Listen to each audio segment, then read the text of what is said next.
everybody. Welcome to the Entrepreneurial Truth Podcast. My guest today is Jenny, a.k.a. the Beer Lady. That's what I call her. So I saw her on a video interview with Liberty on her YouTube channel, and I thought it was amazing. She has a heart of gold. She wears a heart on her sleeve, and it was just such a cool interview. It was such a cool interview to see her and Liberty. Liberty was a homeless man, and she just went back to him and started talking to him, and I had an amazing time and an amazing interview. You need to check that out. And here she is, the Beer Lady. It's your turn. Thank you. Thank you. I appreciate you having me on the show, Jim. I appreciate all the listens for my podcast that I could get. I'm flattered to be on your podcast now, so I'm glad you reached out, and I'm glad this is working. To Jim, I am the Beer Lady, but to the rest of my kingdom, I am actually the Beer Queen. Yes. I host a podcast called Beer Talk Radio. It is the only craft beer podcast in the business section. So I like to cover not just craft beer lifestyle subjects. I try to encourage the consumption of craft beer on the consumer side, but then I also try to encourage leadership, team building, customer service, all of the elements that go into hospitality and giving great service, providing ideas on marketing, ideas on branding, how to be consistent, how to be strong, how to stand out, how to set yourself apart in a very, very saturated, competitive craft beer industry. So we talk about all those subjects on Beer Talk Radio, but I also have a lot of fun on it too. So sometimes I have silly bonus episodes. Sometimes I have episodes where I'm just talking shit. Sometimes I have episodes where where I'm hanging out with homeless veterans and buying them beer and getting them high and like just parking the car by the water and making a person with PTSD forget about his PTSD for just a little bit. I have sports episodes. I'm an avid Game of Thrones fan, so I have a couple of Game of Thrones and beer episodes. I have cooking episodes. I can teach you how to make a beer can chicken. I can teach you how to pair chocolate with beer. I have several episodes about that. I can teach you how to shuck an oyster and make a beer mignonette sauce. So I cover all those grounds. My professional background is I am actually a full-time chef, as you can see from the tattoos. Need to get those knuckles redone, but that is what I do full-time professionally. I've been in the restaurant and catering business for off and on for almost 2 decades now. I am a really tough bitch. I've learned a lot. I've had to learn a lot of lessons the hard way. I've had to experience being humiliated. I've had to experience having someone yell at me and like almost spit in my face. I've gotten thrown out of kitchens. I've gotten escorted out of kitchens by security for like no reason. You know, I work in a very, very passive aggressive. I'm in San Francisco. Okay. I work in a very passive aggressive town, and I've had to learn a lot of lessons. It's the hard way, but I will say this has been a wonderful training ground for me to develop my palate, which is why one of the reasons I started the podcast is because I do think that I can give great beer reviews and great advice on how to be profitable with craft beer. I think that's awesome. I think you're awesome, really. It's tough because when you're in that type of an industry and it is high stress, especially if you're a cook, a very high stress situation. And a lot of people have tempers, stuff like that go on. You know what I'm saying? So it's tough to deal with that. How do you deal with that? Are you, I don't think you're passive aggressive. Let me tell you. Do you deal with that? I'm aggressive. So do you deal with that kind of head on, or, you know, cause it is kind of a professional setting? Yes and no. I think that one of my greatest strengths just as a human being is that I have an amazing ability to read people, and I can smell somebody's shit a mile away. Awesome. Which oftentimes sucks because sometimes I'm the only one who sees these personality disorders in others, and I tend to kind of butt heads with that person, and then other people can't understand why I'm butting heads with that person until that person fucks everybody over, you know, and it's too late then. But I don't say I told you so. I think temperance and empathy and emotional intelligence is really the most important thing that you can do. But then also self-awareness. So I need to know, am I reacting to someone making a mistake in a negative way because I've told them 5 times? Or is it because I broke up with my boyfriend last week and I want to kill myself? You know what I mean? Yeah, You know, it's yeah. like, you have to, before you can judge anyone else, you have to judge yourself. And I think that it's important to take responsibility. I am a very, very happy person, but misery loves company. And when you work in a business, a blue collar business where there's already a lot of competitiveness, people are petty, people have attitudes, people have drug addictions, alcoholism, you know, people are moody. Sometimes if you come in being the happiest person in the room, they want to fuck with you. And Yeah, I'm that's not true. over the top bubbly, but I do think that my joy, my strength, and my confidence is intimidating to others. So I don't back down from a fight, which is a big problem because it will get me fired and escorted out by security. But for the most part, I try to check myself first. So if I can keep myself at a homeostasis where I'm unaffected by the attitude and the mood swings by other people around me, then I can get through the day just fine. So self-awareness, number one. And then number two, I think learning how to not take it personally. I think that's really important. And that's just something I've been practicing in the last few years. And let's just say I've gotten fired a lot less in A the lot last few less. years, you know, as opposed to, you know, previous years. It's one thing for me to be a hothead. It's another thing for someone else to be a hothead and me being the recipient of it. And I have to kind of like separate myself and know that it's not personal. This person is the opposite of us. They're not self-aware. They don't listen to podcasts. They probably don't listen to any life coaches. They probably don't read any books. You know, they probably had parents that were enablers. So when you look at that person and can disassociate yourself from the pain that they're trying to spill onto you versus your own pain, and you can, you know, separate the two, I think it makes getting it makes getting through the work week a little easier. And if you get good enough at it, you learn to actually be able to laugh at these assholes, because you do see, once you realize it's not you, you do see, like, you feel sorry for them. Like, I'm sorry they didn't have good parents. I'm sorry they don't have a good support system. They don't have good friends. So they bring all of their stress, all of their ego, and all of their anger to work with them. And that's a sad place to be. So you just learn to laugh at them. It's all you can do sometimes, you know. I mean, it's so hard to live in a society that's mainly negative. You know what I mean? When you're trying to be, when you just, it's not you, and so you just don't. You don't even. It's almost like you don't want that on you. You know, you just want to take it and brush it right off. You know what I mean? Absolutely. So on your journey, you mentioned some things already, but what are some of the things that had held you back, or some obstacles that came in your path, either internal or external, that's kind of held you back on your journey so far? Well, as a proud conservative, I will say that I am what has held me back on my journey.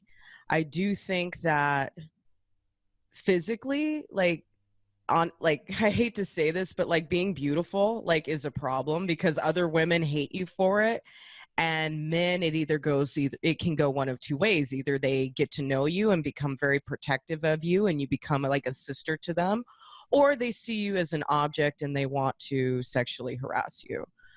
But other than that, other than just like kind of some surface kind of like microaggression type of stuff and maybe some rude comments and some attitude.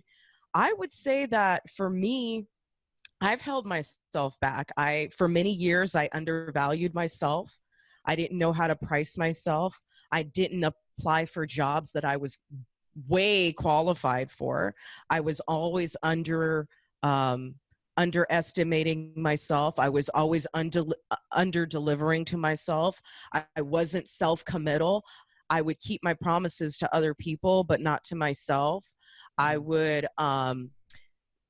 just numb out the pain and just, come up with these vision boards, but never do any work for it. And then be in so much pain because I wasn't realizing my life potential. And then I would just numb the pain out, by drinking a lot or smoking, a lot of weed, which I still do. But but now I just do, now I just drink for the show, and I don't need to get drunk to have a good time. I can take myself to a place of comfort and be completely still, knowing that I am just enough the way I am. I'm not for everyone. I'm not going to be able to get along in every work environment, but some work environments appreciate my strength. They appreciate my honesty. They appreciate my helpfulness. They like that I'm happy. It doesn't make them jealous. It makes them, it's infectious to them, and it makes them happy. I can't tell you how many times, like if I'm sick or I go out of town and I come back to the kitchen and everyone's like almost having a panic attack when I'm not there, because the energy in the place is not the same without me. As happy as I am, I can get angry too, and not being able to control my temper, not having a filter has definitely hindered my career. But I will say this, in the long term, everything happens for a reason. So for every job that I ever got fired for basically speaking the truth, except in a tone that people don't like, except for that, year after year, time after time, every time I get fired, I get a better job immediately afterward. So in the grand scheme of life, I try not to beat myself up too much if I occasionally lose my temper or I occasionally have had it with, having to put up with too much bullshit at once with too many people. Even then, when the levee breaks, it's for a reason. And that's not to say I shouldn't continue to improve myself and learn how to negotiate rather than to argue. I think that's really important. That's a skill I would like to have. I'm just going to fucking tell you how it is, and you can hit the road if you don't like it. Like, that's just, I'm a military kid, so that's just how I am. But yeah, I already forgot my point, but yeah, I am the problem. That's okay. I'm the biggest problem, and I'm also the biggest problem solver, and that's a mic drop. Like that. I like that a lot. You know what though? I think every point that we go to is kind of like a rest stop point in time where we have a thing for a season, and then it's just time for us to move on because we don't belong there. It's not us. It's not us. It's them. And then sometimes it is us, but we have to learn from those different points in our journey, because life and the entrepreneur thing is a journey. It's not like a sprint. You're like not an overnight success. I've done 91, 92 shows. I've not met anyone that's an overnight success yet. Not yet. So I think you're right on. I think you're absolutely right on about that. So what did you have to do to overcome all that stuff, especially the stuff where you were like, I'm undervaluing myself. I don't think I'm worth that. I don't think I'm good enough. How did you overcome those things? I became a Republican. That's it. Basically, I learned that I am not a victim of my circumstances. I am not a victim of the color of my skin or my gender.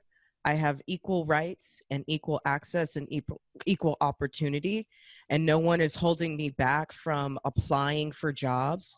No one's holding me back from asking for more money. No one's holding me back from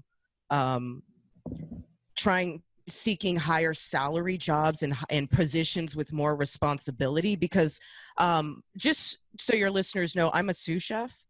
And I love being a junior manager. You talk about being in the right environment in the right season. My season, my purpose, my right environments for me are to be a junior manager. That's not to say I don't ever want to be an executive chef, but there's something about me that makes me a really good lieutenant. There's something about me that makes me a really good number two. I like to work with the people, but I also like to have my boss's back and uphold his or her standards and enforce his or her rules. And I like to be that like middle upper management type person. So that's just a little background about me. But yeah, in terms of just learning how to not be a victim, like that's what changed everything for me. That's when I started making more money. That's when I started asking for more money. That's when I started hustling on the side. I mean, I've always been a hustler. I've always had like different little hustles and things that I would sell. There was a time in my life I was selling coconuts in the park. There was a time in my life I used to buy vintage clothing and vintage jewelry and sell it at the art crawl every month. I mean, I've had all kinds of little crazy hustles. I've baked cookies out of my house, you know. I've done all kinds of things, you know. Orange juice stands. I mean, I've done little hustles here and there. But anyhow, I launched my podcast, you know, after I realized I was always conservative and just had this cloud, this layer of you can't do it because you're a woman and this is a male dominated industry. Like this imaginary glass ceiling that doesn't actually exist. And just to give you proof of this, I've worked at a lot of places in San Francisco, Oakland. I've worked in Vegas, LA, everywhere on the West Coast. All the major cities on the West Coast I've worked or lived or visited or whatever. Like I have a relationship with. I know what sous chefs in San Francisco are being paid, and I guarantee you I'm making $5,000 to $10,000 more annually than they are. Wow. And you know what? I don't have to play the race card. I don't have to play the gender card. All I have to do is show up, listen, give a damn, and then try to bring all of my skills and my talent to the table when appropriate. Be a problem solver, not a problem creator. And that's when the universe will change everything for you, and everything you ever want will come to you just by being yourself. Absolutely. Do you know what? I understand completely what you mean. When you take ownership of your own life, rather than letting circumstances and everything else influence you, you now have control. You give up that control when you start to say, well, it's this and it's that's holding me back. I had a kidney failure. So, you know, had surgery, had a new kidney put in. I went through a whole big ordeal. Oh, that's why I'm not succeeding, because I got taken out right at this certain point that I was doing good. No, it's not like that at all. It's not like that at all. When we take ownership and say, if it's going to be, it's up to me, instead of relying on everyone else and letting all the circumstances beat us down, then you're truly starting to live. And I think that you nailed it 100%. You nailed it. So that's amazing. Thank you. I was going to ask you though, from being a chef to culinary beer, I can see the connection, but why did you choose that for your podcast? What I really wanted to talk about in my podcast was business. Oh. And craft beer is just a vehicle for the business discussion. So Getting back to what I said, sales, customer service, branding, neurolinguistic programming, pairing an alcoholic beverage with a food, being creative, creating a warm, inviting, memorable guest experience. All of these things that I just said are part of my career. But I didn't want to talk about them through that vehicle of food, because I felt like there were enough food podcasts out there. There's enough celebrity chefs out there that people would probably rather listen to than me. And I don't want to be confined by just food, because I also have a passion for beer. So just so you know, I'm actually not a wine drinker. I don't drink wine at all. I'm not one of those girls who goes out and does like 25 shots. I can do 25 shots. I can actually hold my liquor quite well, but I don't like to get drunk like that. And my tolerance is so high at this point in my life to where 10 shots over 4 or 5 hours, like I'm not even going to feel it, honestly. And I drink so much water. It's just a waste of calories and a waste of money, you know? So I'm not a heavy drinker, but I do appreciate from a taste standpoint, what craft beer has become in the last 20 years. I mean, anything you could ever want to drink, there is a craft beer version of it. Any fruit, any pastry, there's a fruit beer for it or a hazy IPA for it. Blood oranges, watermelon, strawberries, cherries, kumquats, guava. There's a beer out there with that flavor. Any dessert that you want to eat, freaking bananas Foster, tiramisu, coffee cake, cheesecake, chocolate cake. There's a chocolate cake beer out there for you. If you're gluten-free, there's quinoa beers, there's rice beers, there's beers that are made from sake, there's every kind of, it's like when you walk into Home Depot and you're looking at colors for your house and you just can't stop looking at all the rows of colors that there are. And you're like, how are there this many colors in the world? And you just keep looking at the colors, and that's what craft beer is to me. It's like every time I think I've learned everything I can learn about craft beer, I find, I don't know, there's a kombucha triple hazy IPA or something like that. There's a pomegranate. There's so much. I can't even list all of the beer styles. I mean, if you just saw what was in my fridge or what was, in my recycling bin, you would be amazed, So that's why beer, because it's also something I think is awesome. That's so cool. I can tell it's a passion of yours, like cooking's a passion of yours, and they do mix together. They do.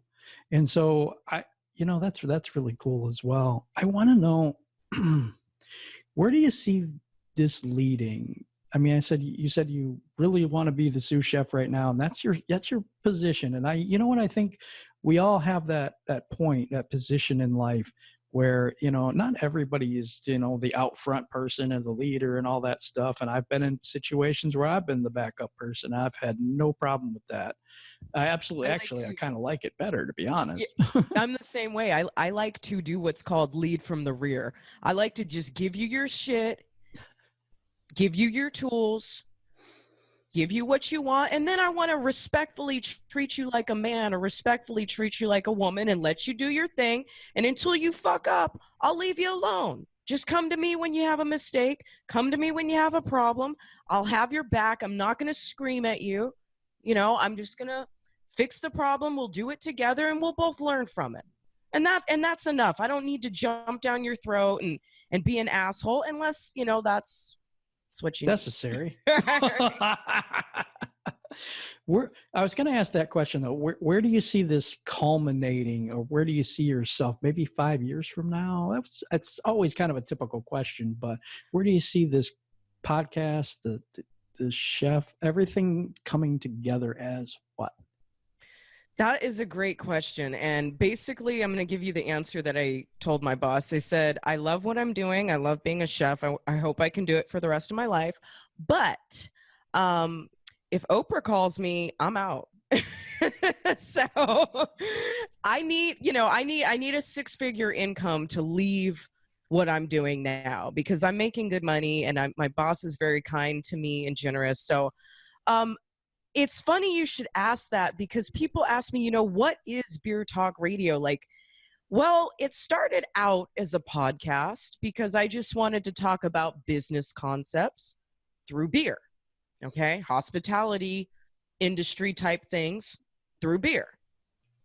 But what it has evolved in now is I really think there is a brand to this. And over the last 2 years, so much has happened. I was in Vegas when I started the podcast, and now I'm back in Oakland, but I still have a studio in Vegas that is being, that I'm going to be building out.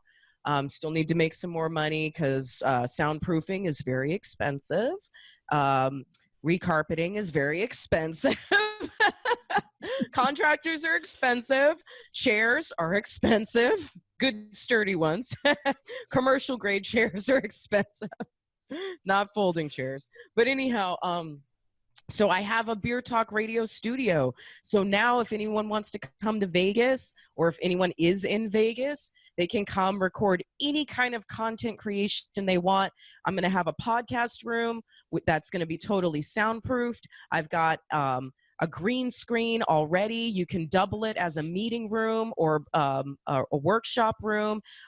We've got a couple of comedians that want to come teach some improv classes in the space. We've got a couple of podcasters that want to come in there and start recording YouTube videos because they want to move from the audio realm into the video realm, just as I have done. So there's a lot going on with that. I want to write a cookbook about beer, using beer. You know, I mean, I think that logically that's the next thing for me. And that's something that it's already in my head. I just need to write it down and take pictures. That's something I want to accomplish by the end of the year. I am hoping to get some sponsors. So I have a couple of breweries that have found me through LinkedIn or through some other platform. They really like my personality. They're not intimidated by the fact that I'm a little vulgar. They don't see me as someone who is what's the word I'm looking for? Like, I don't have to be the girl next door.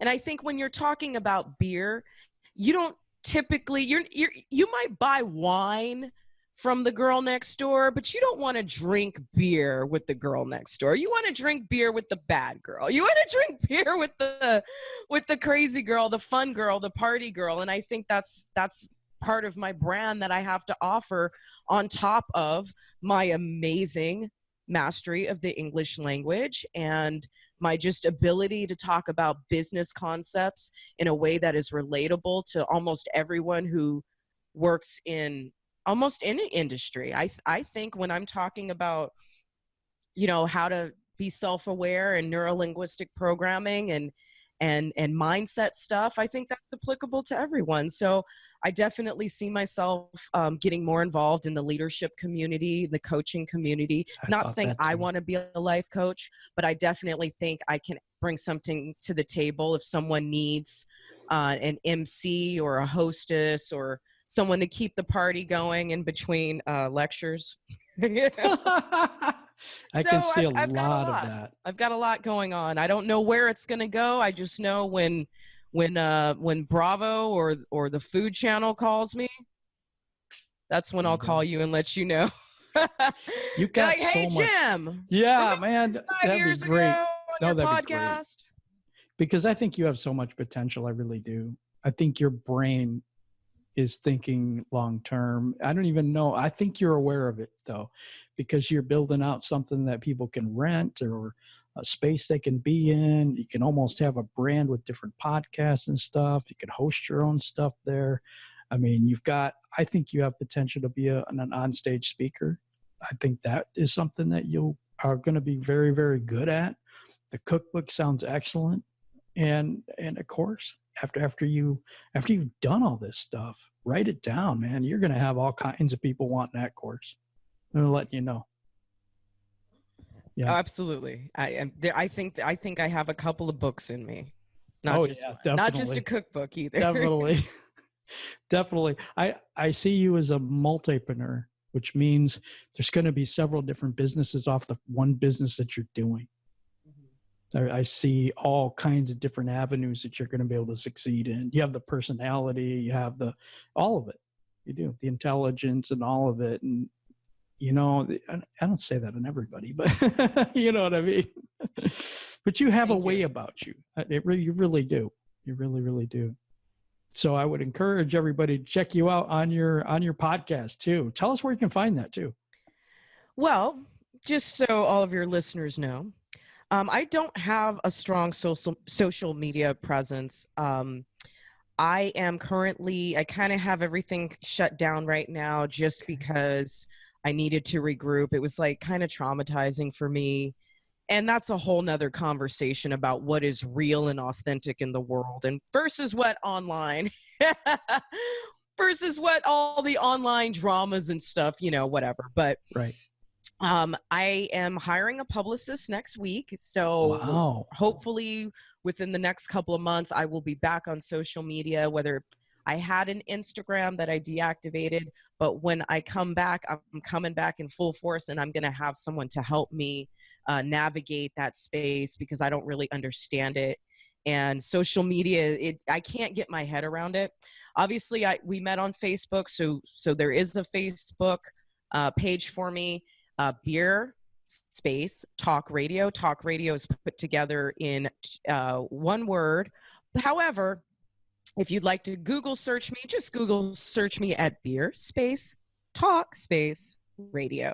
You can find me on iTunes, Google Play, Stitcher, Spotify, Anchor FM. That is my hosting platform. You can also find my YouTube channel, which is Beer Talk Radio. 3 words. And I always just like to direct everyone to subscribe on the YouTube channel. That way you're never going to miss anything. It doesn't matter what time of day I post anything, what time of day you look at a feed.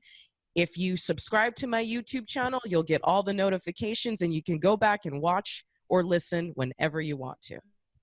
That's awesome. And it's not just a normal podcast. It's fun. I mean, there's a lot of different stuff you do. It's not just one thing where you just go and kind of talk and, and that's it. It's not like that at all. It's a fun time. So I just wanted to tell everybody that too. Is there anything that you would, if you were just starting out or someone out there is just starting out in all of this, what is one of the things that you would tell them? What's the advice that you would give them? Starting out with cooking or podcasting or being an entrepreneur. I'm going to put it that way because you do so many things. You know what I mean?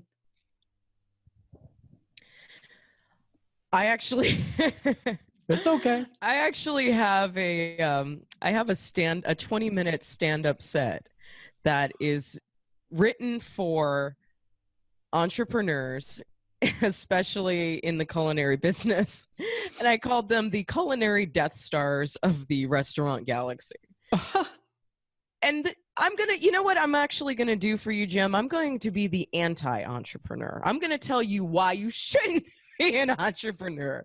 And if you can get through this list, then maybe you're built for it. How about that? Sounds great. Okay.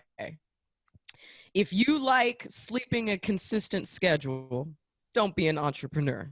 No, don't. If you like having anxiety about how you're going to pay your bills, don't be an entrepreneur. If you like having to start from scratch, having to learn the hard way, and no matter how many YouTube videos or books you read, you still fuck up, don't be an entrepreneur. If you have a wife or husband to whom you need to explain yourself constantly, do not be an entrepreneur. If you don't believe in yourself truly, don't be an entrepreneur. If you have insecurity issues, don't be an entrepreneur. If you're a narcissist or you have borderline personality disorder, don't be an entrepreneur because you're just going to make life hell for everyone around you. Okay?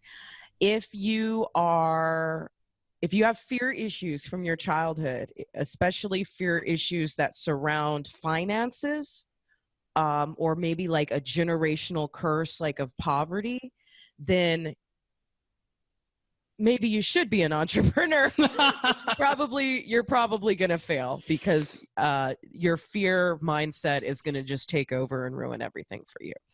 So if you can get through all of that, if you're an open person and you're willing to learn about others, willing to learn about this industry that you're trying to take on by yourself, willing to learn more about yourself and to dig deep into your childhood and your mindset and really figure out where are your blocks. That way you can find people in your life to support you where you're weak. It's very important. Then you can be an entrepreneur. When you have people, when you know yourself so well that you can be honest when you look in the mirror, and then find the right people to delegate those voids, delegate those character flaws, delegate those weaknesses to other people who will hold you up and hold your business together, then you can be an entrepreneur. That was amazing. Okay. You have such a brilliant mind. To tell you the truth. Very, very insightful stuff, because I love the fact that you want to be the anti-entrepreneur, because this is not easy. I totally agree with you. And one thing also that I would add to that is, if you have a dream and not a goal, it's just a dream. Good one. Yes, Jim. Now you're now you're hitting on all cylinders. Oh, wow. Wow. This has been an amazing show. It really has. Thank you. Not the normal shows that I have either. It's not. It's everyone tells me that. They're like, you're not like our other guests. I was like, I know. It's a different level. It really is. It's a different level. I love it. I really do. And I think you have a ton of potential, and already realizing some of it. And I think that don't ever sell yourself short. Please don't. And that goes to all the listeners too. If there's one thing I can say, do not sell yourself short. If you have 20 years of experience and you know what your education and your blood, sweat, and tears has instilled in you to be the best at what it is you do, whatever industry, don't ever cheapen yourself. Don't ever discredit yourself, and don't take less than your worth. Don't reach for the low-hanging fruit, because I'm telling you, I ran in circles for years until I realized I was truly a conservative and not a progressive California liberal who was just masked in fear and masked in insecurity. No, once I realized that all these burns on my body, all these cuts on my fingers, all the times I got yelled at and screamed at and humiliated, but learned something important, that's what you have to pay me for. You're not paying me to scoop and serve. You're paying me for every job, every week, every shift that I put into to come to this day and be who I am now. And that goes the same for you guys, the listeners. Please know your worth. Otherwise, you're going to be spinning your tires in the mud for years, and you don't want to be like that. I'm just now getting out of poverty. I'm just now raising my credit score. I'm just now getting my tax stuff together. Just now at 38 years old. Because I spent 15 years being scared. Wow. See, that's the thing. Fear, what fear does to us, it's so funny, because the only person we really need to defeat is ourselves. It's the only person that's holding us back. It's not anybody else. It's ourselves. And it's the crap that we got brought up with. It's the neighborhood we grew up in. I'm sorry, it is. Oh, yeah. Environment. Oh, God. Yeah. Absolutely. Yeah. We got to stop believing that there's no money out there and all this other crap that I was told when I was a kid. All rich people are devils, or, you know. I had that too. You know, some of the kindest people I've ever met were millionaires. They didn't have no chip on their shoulder. They had more, I mean, their money isn't what gave them class. They had class because they weren't scared of the world. And that's why they were wealthy, because they weren't scared to take risks. They're not scared to meet people. They're not scared to go look for that client. They're not scared to go apply for that job. That's the only difference between rich people and poor people, is the fear. Yes, absolutely. My person in my family said this about a month ago. She said, well, there is no money because the rich people have it all. like, what? What does that mean? That's They a lie. don't. It's such a lie. That's like, it's a scarcity mindset at its best. Right there. And if you don't overcome those things that were told to you over and over and over again when you were a kid, you're not going to make it. You're not going anywhere. And what you were talking about, neuro-linguistic programming, that, I think that's key to changing your mindset. Absolutely.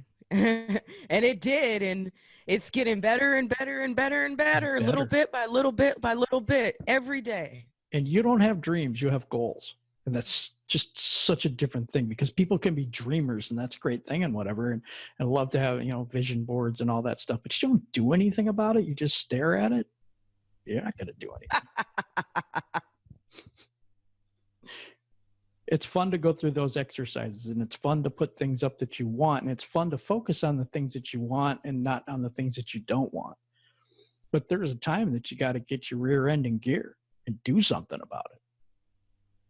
And be about Absolutely. And I say focus less on building a vision board and focus more on building your character. Know what you stand for. I'm an Air Force brat, so this is what we stand for. It's integrity first, service before self, and excellence in everything. I was brought up that way. Did I always do that? No, but it was in my heart. And you got to get who you want to be and what you want to do into your heart. Once it gets there, then it'll go to your brain. And once it goes to your brain, it goes into the universe. And that's when you can sit back and let it come to you, because it will. You don't have to be fake. You don't have to cheat. You don't have to lie. You don't have to scam people into believing that you're worth something if you already know who you are and you already know what your worth is. Knowing your worth is the difference between living in poverty and living a lifestyle that you actually deserve. Because poverty, no one deserves. I truly People believe choose no one it, deserves that. Sometimes they choose it. Sometimes you're born into it, and sometimes you choose it. That's true. That's true. That's true. And the thing is like, I'm not angry at any of them. They gotta choose their own path. And unfortunately, some people can't get over that programming, or some people just, well, I'm going to say it flat out, they're too lazy. Right? It's easier. Ignorance is bliss, man. Because once It really is. It really is. Because once you realize once that veil comes off of your eyes and you see the world clear, and you look in the mirror and you see yourself clear, oh, there's no excuses anymore. No. I can never play the race card ever again, Jim. Wow. Never. For the rest of my life, I will never say that anything bad, unless it's really like a hate crime. You know what I mean? Like, right. If it really is, then yeah, we'll call it what it is. But as far as this imaginary clouds of ghosts and ghouls that are coming to like ruin your life, they're not out there, and we all have it's just easier to be a victim, and that's unfortunately what's going on in our society with like coddling children. And I almost think that the anti-bullying thing has swung the other way, where it's like now anybody can be a bully. Like when I was a kid, there were bullies and they had defined personalities and they did defined stuff. But now truth is the new hate speech. And anytime someone says something they don't like, that somebody else doesn't like, oh, you're a bully now because it's like, no, I just discredited your theory. Mm-hmm. I just gave you some facts.